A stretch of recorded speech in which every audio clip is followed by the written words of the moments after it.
महानदी पठारे दिन राति रत्नपथर सन्धान चली महानदी में पानी कमिजा दिन राति एक करी एही हीरा खोजुंट स्थानीय लोके ए सबु मूल्यवान पत्थर को माफिया माने साग माछ दर में किणी राज्य बाहर को चोरा चालाण करुंट प्रशासन नाक तले बेधड़क चली बेआईन रत्नपथर बेपार न्यूज 7 ग्राउंड जीरो देखंतु एही रिपोर्ट। महानदी पठारे हीरा खोजुंट लोके सुवर्णपुर दे बोही जाइथिबा महानदीर बिनिका ठारू सुबलाया पर्यंत मूल्यवान रत्न संधान करुछंती। नदी पठारे कुड़िया करी शह शह लोक पड़िछंती।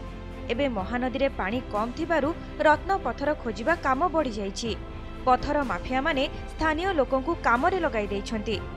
रत्न पत्थर मिलिले मजूरी मिलिब एपटे काले हाथ में हीरा लगी आउ भाग्य बदली सेही लोभरे रत्न पत्थर संधान रे समस्ते लगी आशा नाई करवा डायमंड केंटिंग रे मिलले केंटिंग रे नाई भी मिले 8 जन आज्ञा कुड़ुजु 8 जन के देखी भी काम हो जाए आर कुड़मु भाबु आर मासे कुले जदि मिलला बोले तो भगवान इनबे ना जेबे हेले मालिक आज्ञा हमें किछु पैसा नहीं दो मालिक आज्ञा तो मुई आज्ञा 4 दिन हो जाए आज्ञा मुई कहीं जानली।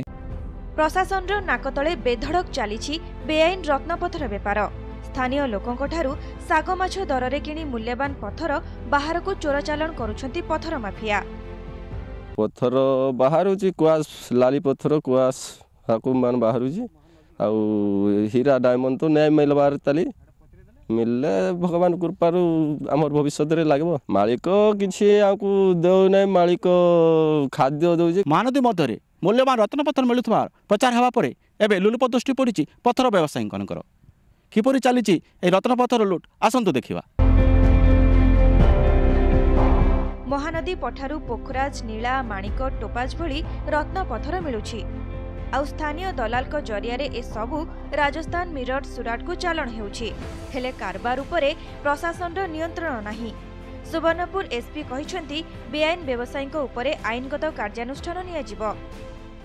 3 तारिख दिन मु बीएमपुर आईएससी नेतृत्व में 10 जन टीम पठाई से खंडिया देउल जो पाखे आप रत्नपत्थर कैंप कर खबर पाइलु से छानभिन करते कौन लोक पाइले किंतु डायरेक्शन देछि से सजग थे जदि सेपटे कौन बेपार लोक करते आसिक आईनगत कार्यानुष्ठान ग्रहण कर। महानदी भितर एमती खुल्लम खुला रत्नपत्थर लुट होते जाणी अजाणा होची जिला प्रशासन जहाँ फल लक्ष लक्ष टंकार राजस्व हानि होची।